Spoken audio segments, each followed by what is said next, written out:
Hello, beautiful souls. Welcome, and thank you for being here. This is a story about love that refused to fade. A love stretched across time, distance, and regret. Two hearts once broken, finding their way back beneath the Dallas sky. So let your heart listen closely, because some goodbyes were only ever meant to lead us home. Let's begin. The Texas sun blazed low over the horizon as Lisa Nelson's plane descended toward Dallas-Fort Worth International Airport. A molten orange glow stretching across the endless skyline. She pressed her palm to the window, her heart tightening with every passing second. 8 years. 8 long, lonely, and triumphant years since she'd last breathed the heavy summer air of the city she once called home, and the man she once loved more than her own breath. Her phone buzzed. "Can't wait to see you, sis, Monique." Lisa smiled softly at the message. Monique's wedding, and that was why she'd come back. That was what she told everyone. But deep inside, she knew there was another reason she had avoided Dallas for so long. The truth was, she wasn't ready to face the ghosts that lingered here, especially the one named Charles Phillip. As the plane taxied, Lisa caught her reflection in the window.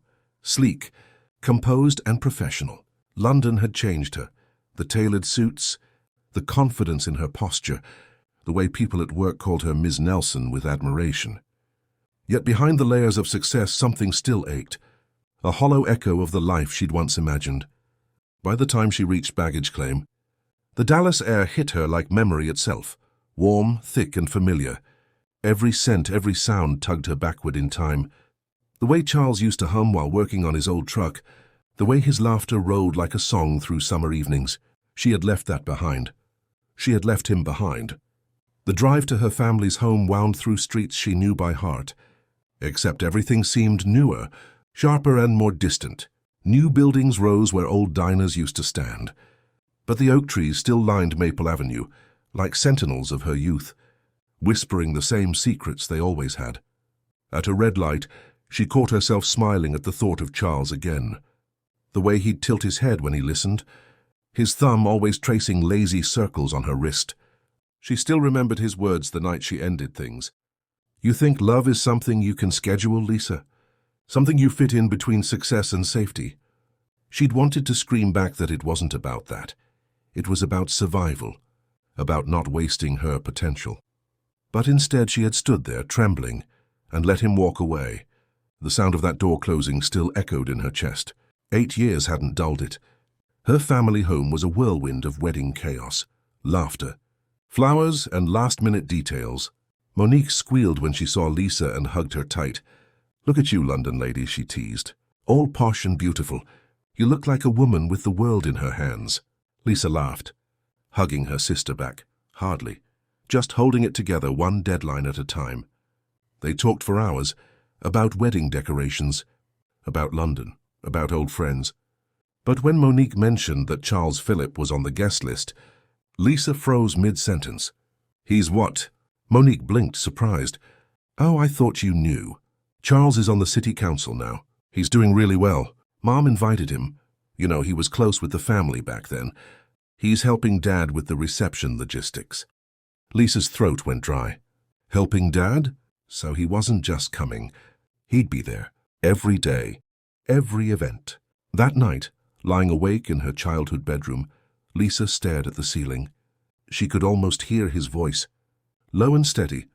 "You'll come back one day and I'll be gone." Maybe he was right. Maybe the man she'd loved was gone for good. The next evening was the rehearsal dinner at a vineyard just outside Dallas. Lisa chose a soft blue dress that hugged her figure, elegant but understated. Her hands trembled as she applied lipstick. "It's just dinner," she whispered to her reflection. "You're not 16 anymore." But when she arrived at the venue, the warm air thick with music and laughter, her heart began to pound in her chest. And then she saw him, Charles. He stood near the bar, talking to her father, a glass of bourbon in hand, the amber liquid catching the light. Time seemed to fold in on itself. He looked older, broader in the shoulders, confidence woven into every line of his stance. His hair was shorter now, touched with hints of grey that only made him look more distinguished. But it was his eyes, the same stormy blue that had once unraveled her completely, that stole her breath. He saw her, For a moment, the world went silent.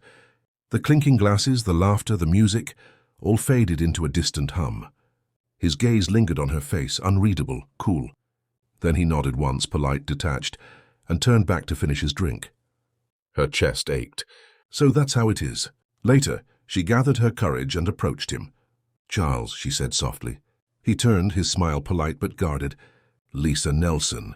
Welcome back to Dallas." 8 years, she murmured, trying to smile. "You look different." "So do you," he said, eyes flicking over her like a memory he didn't want to relive. "London suits you." It has its moments. An awkward silence stretched between them. The air was charged, not just with discomfort, but something deeper, familiar, dangerous. "I heard about your business," she said quietly. "And the council position. You've done incredible things, Charles. I always knew you would." His jaw tightened. "Funny. You didn't seem so sure back then." Her breath hitched. The words stung, but she nodded. "I deserve that." He looked away, his tone flat. "I doubt it makes any difference now." Then, as if catching himself, he added coolly, "Anyway, it's good to see you, Lisa, for what it's worth." And just like that, he walked away, leaving her standing under the soft glow of the vineyard lights. Heart splintering all over again, Lisa escaped to the patio, where the Texas night wrapped around her like a memory, warm and endless. She blinked up at the stars, fighting the tears threatening to spill. "You came back stronger," she told herself. "You built the life you wanted. So why did it feel so empty now?" Inside, she heard laughter, Charles's deep voice among it. She remembered the nights he used to sing to her, off-key and perfect, his arm draped over her as they lay on the hood of his old truck, the city lights glimmering in the distance. Those were the nights she felt invincible, when love was enough, when tomorrow was just a promise whispered between two beating hearts. She'd traded that for ambition, for security, and yet success had never filled the void he left. When the evening ended, she lingered near her car, staring at the city lights in the distance. She was about to leave when she heard footsteps behind her.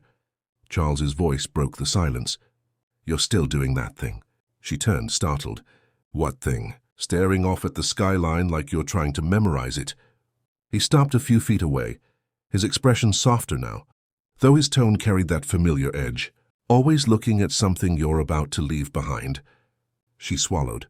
"Maybe I'm just trying to remember why I came back." He studied her for a long moment, eyes glinting in the dim light. "You really don't know, do you?" Lisa's breath caught. "What's that supposed to mean?" "Nothing," he said quickly, his walls slamming back up. "Forget it."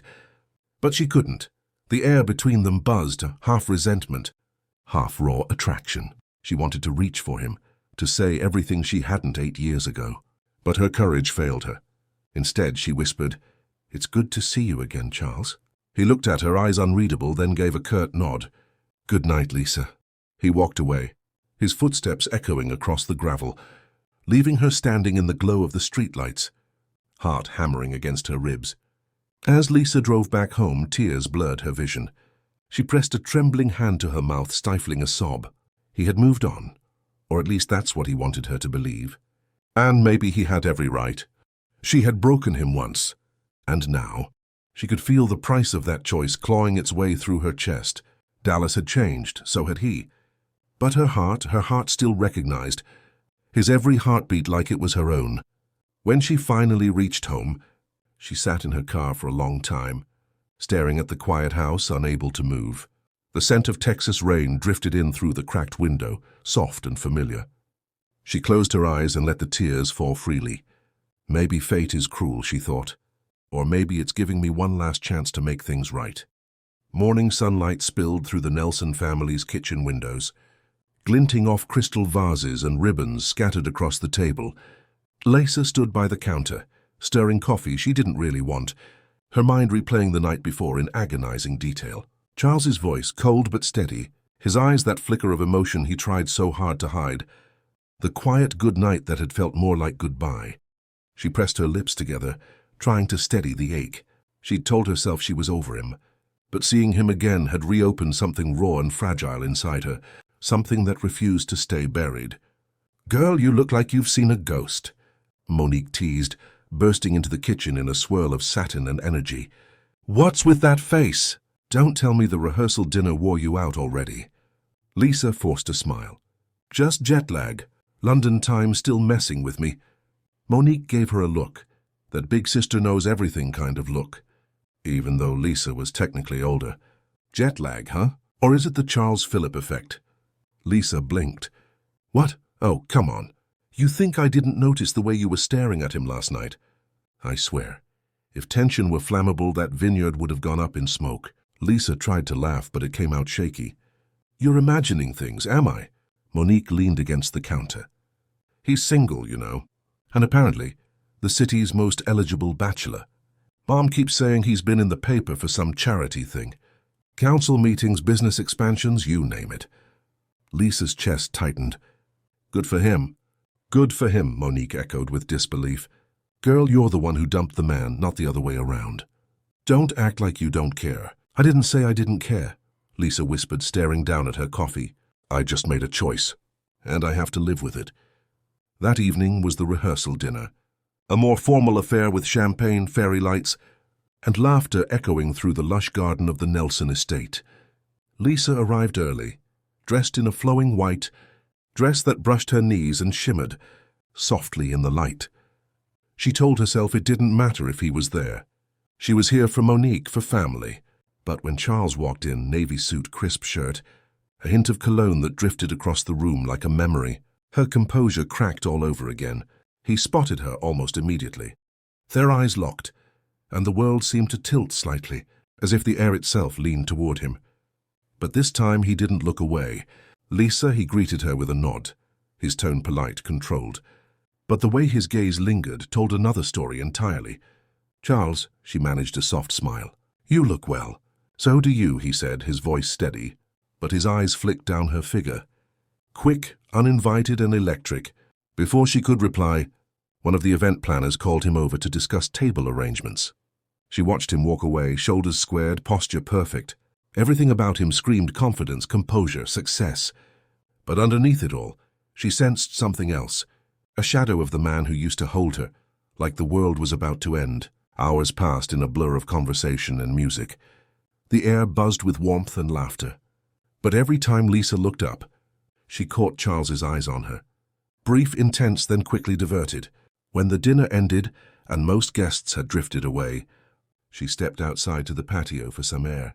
The night was soft, humid, the scent of gardenias thick in the breeze. Crickets chirped somewhere in the dark. And then footsteps behind her. Can't sleep either, Charles's voice cut through the stillness. Lisa turned. He stood by the doorway, hands in his pockets, tie loosened, a faint vulnerability in the way his hair fell across his forehead. I didn't realize you were still here, she said.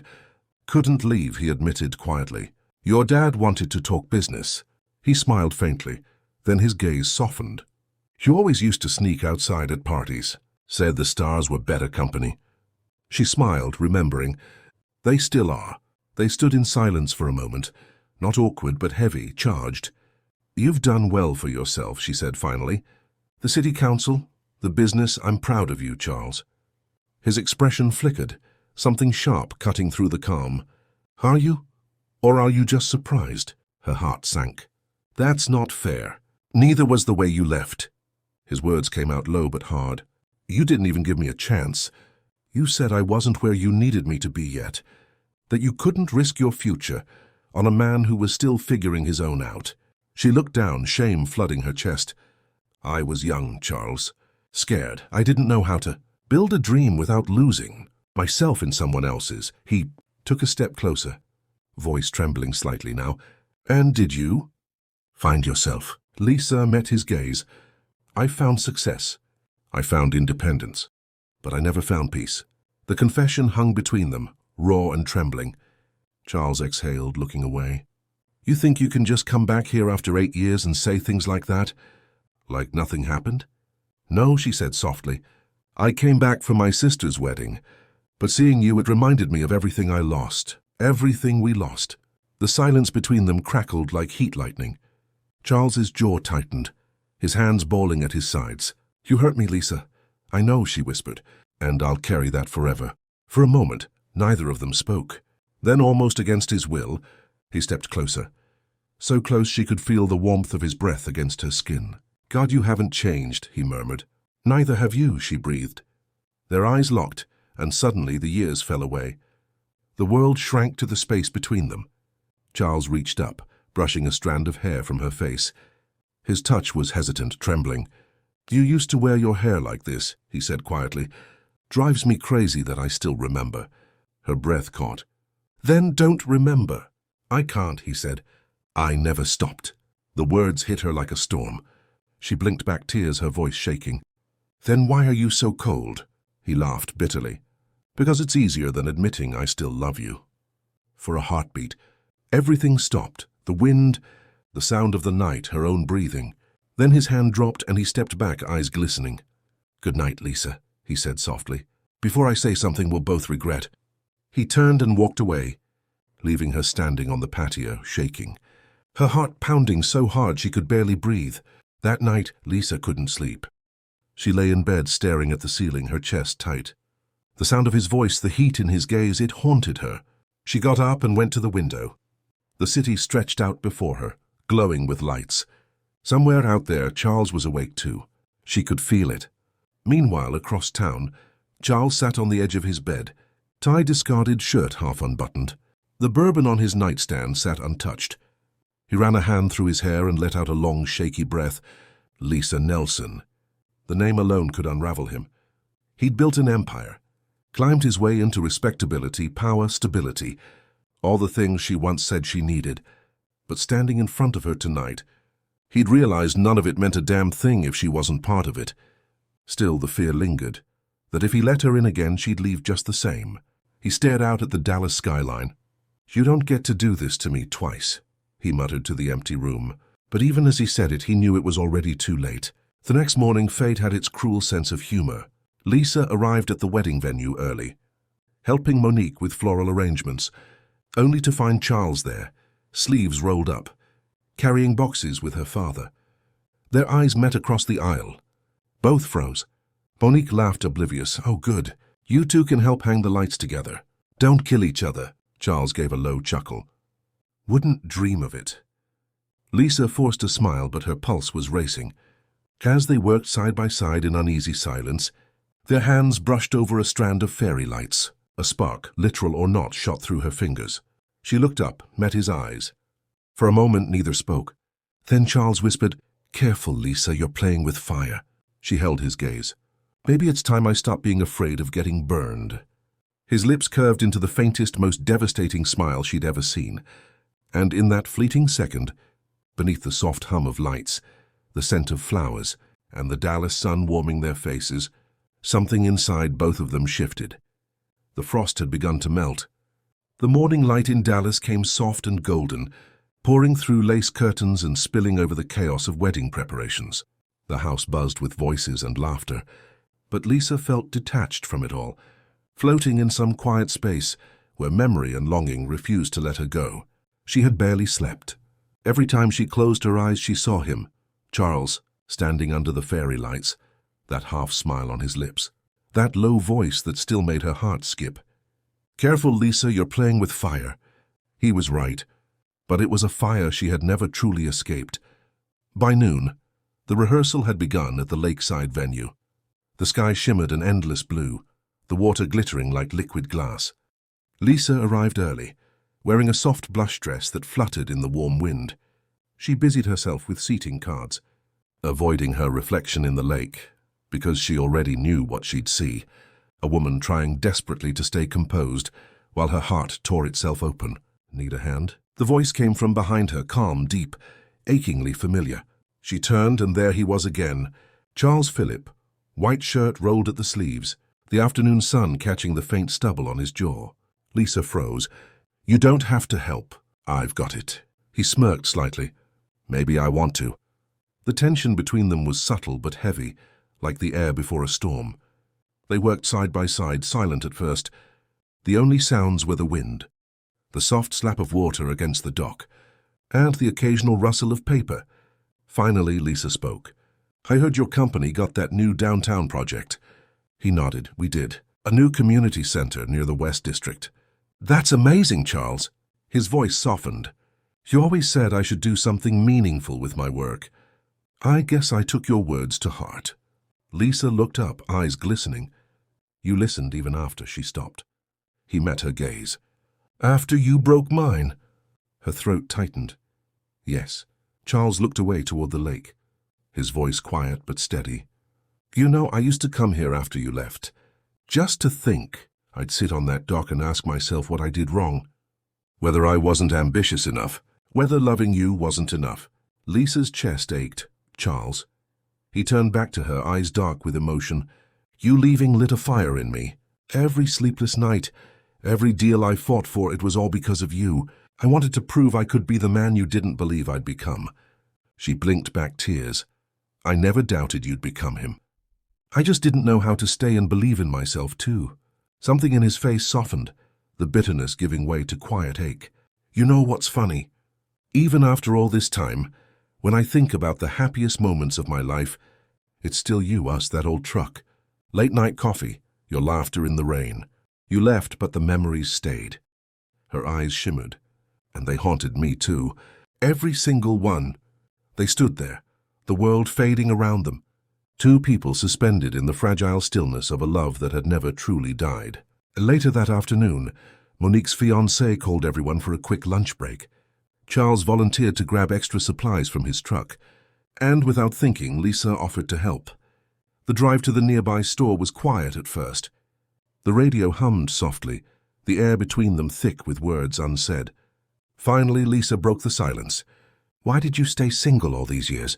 Charles gave a small, rueful smile. "You really want the truth?" "Yes," he kept his eyes on the road. "Because every time I tried to move on, I compared her to you, and nobody ever came close." Lisa swallowed hard, her voice barely above a whisper. "That's not fair to you." He laughed softly, but it was a sad sound. "Fairness left us a long time ago, Lisa." They parked outside the small local store. Inside, the air smelled of pine and citrus cleaners.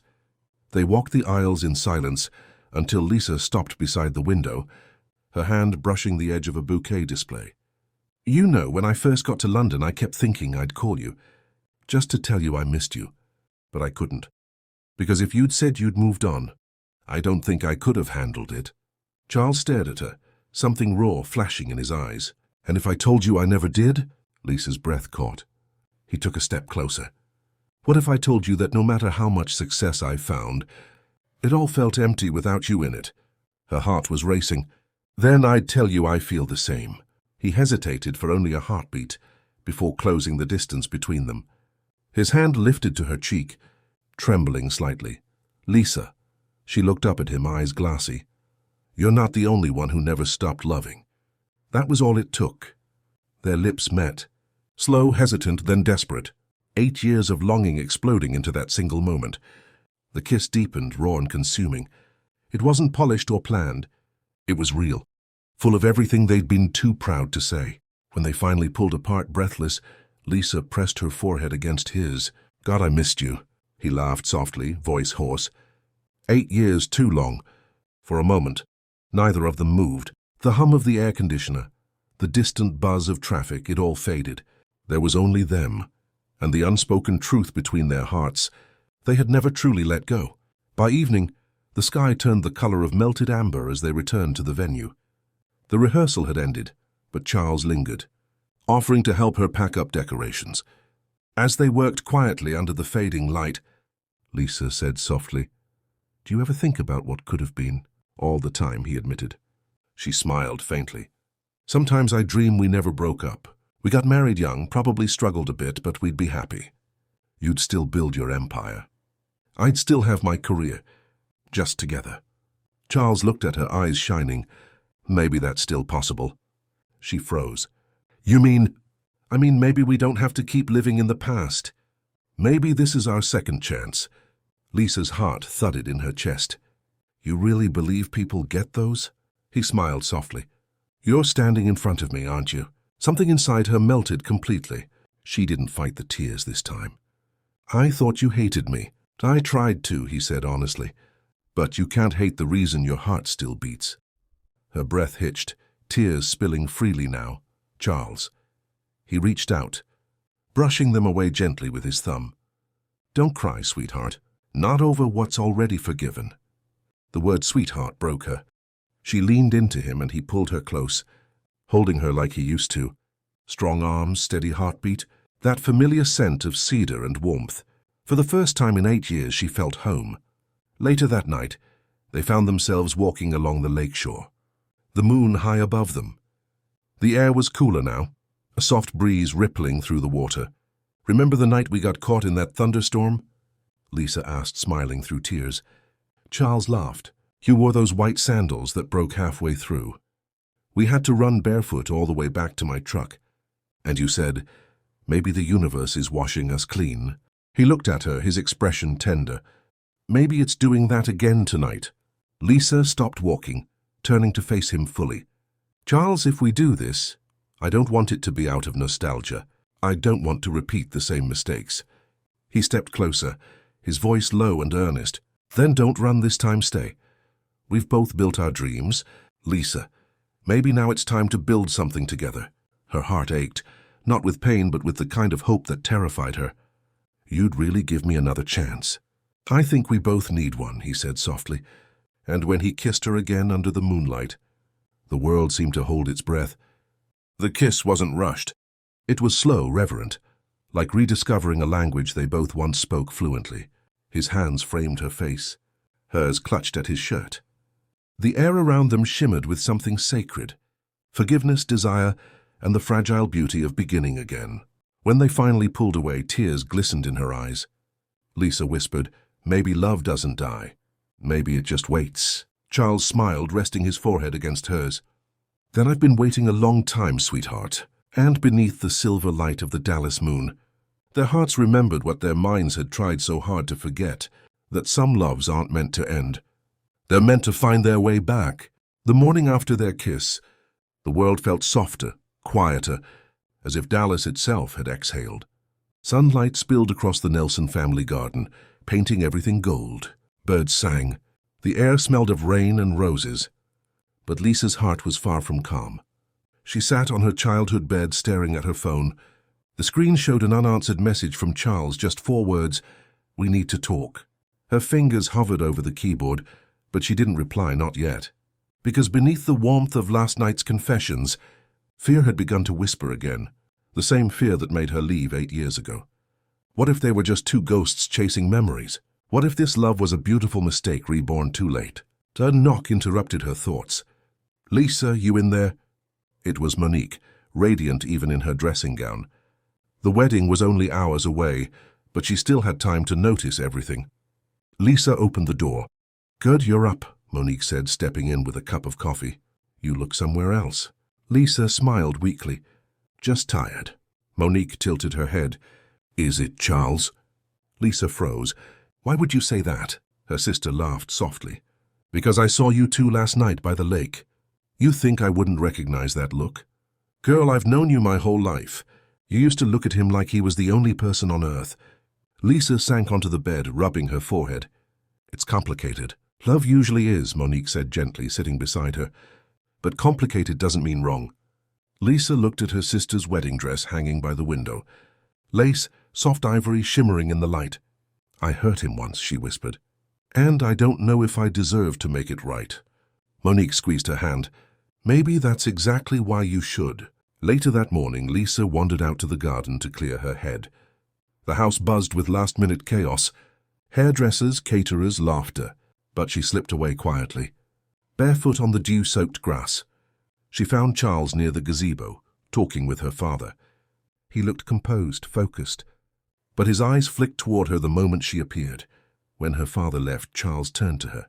"Morning." Lisa nodded, heart pounding. "About last night." He interrupted softly. "I meant what I said, Lisa, every word." Her throat tightened. "So did I, but what?"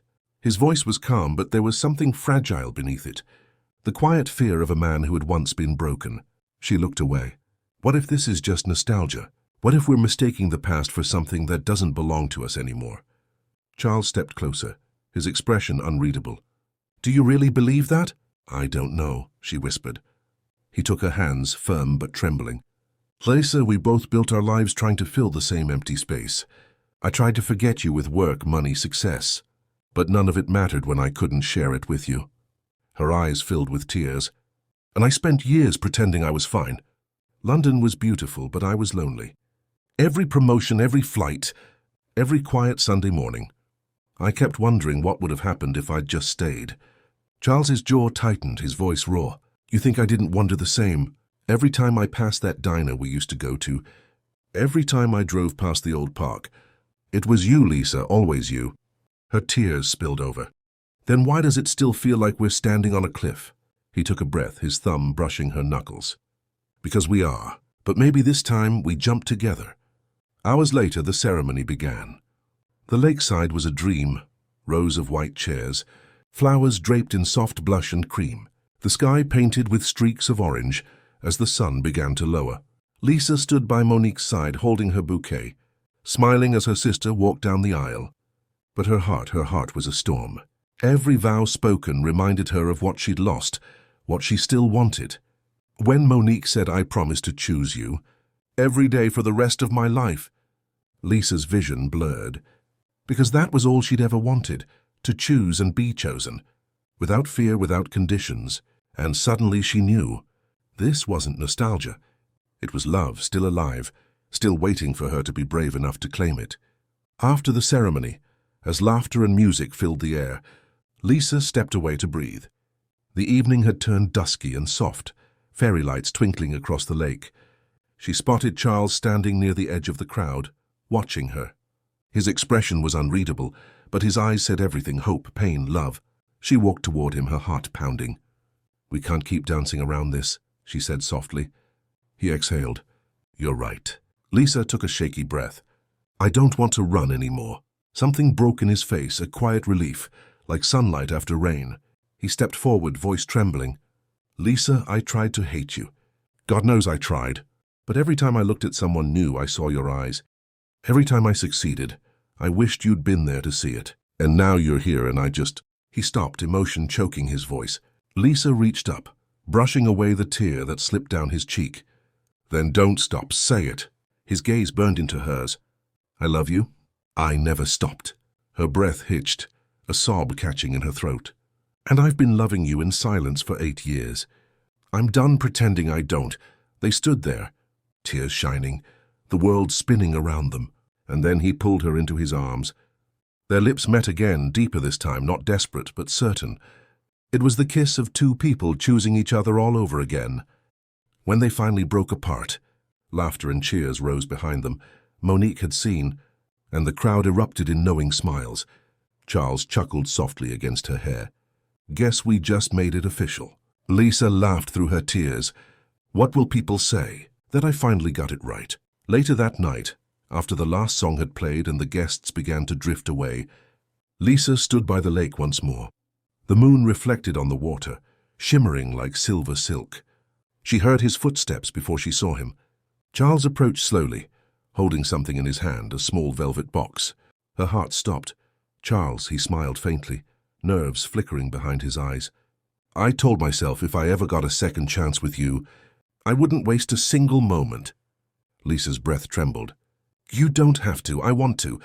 He took her hands, his voice steady now, filled with love that left no room for doubt. "Lisa Nelson, you've haunted my heart long enough. I don't want ghosts anymore. I want mornings with you. I want fights and laughter and quiet nights on the porch. I want everything. The messy, beautiful, ordinary life we never got to live." Her tears fell freely now, glistening in the moonlight. He dropped to one knee, opening the box. The diamond inside caught the faint light, simple and breathtaking. "Marry me, Lisa. Not because we've waited long enough, but because waiting any longer would be a crime against my heart." Lisa gasped, covering her mouth. "Charles, say yes," he whispered, eyes pleading. "Please." Her voice broke. "Yes, God, yes." The words burst from her like a flood, raw and trembling. She threw her arms around him, and he laughed, the sound of a man finally at peace. When he slipped the ring on her finger, she stared at it through tears, then whispered, "It was always you." He kissed her again, slow and deep, the world fading around them, until there was only the rhythm of their hearts. A few months later, on a quiet autumn evening, the city of Dallas glowed beneath a soft drizzle. Inside a small chapel, the air smelled of roses and candlelight. Lisa walked down the aisle, her dress shimmering like moonlight. Charles stood waiting, eyes glistening, his heart in his throat. When she reached him, she smiled, radiant, trembling, full of love. "Took us long enough," he laughed, squeezing her hands. "Worth every second." As the minister began to speak, Lisa glanced out the window. The same Texas sky, vast and infinite. Her voice was steady as she whispered her vows. "I once let fear take you away from me. I won't make that mistake again. This time I choose you, not the dream, not the safety. You, always you." Charles's eyes shone as he replied, "And I choose you, Lisa Nelson." Again and again in every life. When they kissed, the chapel erupted in applause. Outside, rain began to fall, soft, cleansing, full of promise. And as the drops tapped against the windows, Lisa smiled through tears, knowing that sometimes love doesn't end. It waits, patient, unyielding, for the moment you're brave enough to reach for it again. Because some hearts don't move on. They come home. And so their love story finds its rest. Two hearts once lost, now home again. May it remind you that love, no matter how far it drifts, never truly fades. It simply waits for the right moment to return. Thank you for listening. And if this story touched your heart as it did mine, like, share, and subscribe so you never miss another tale that stirs the soul. Until next time, keep believing in love and in second chances. Vintage Mike Tales.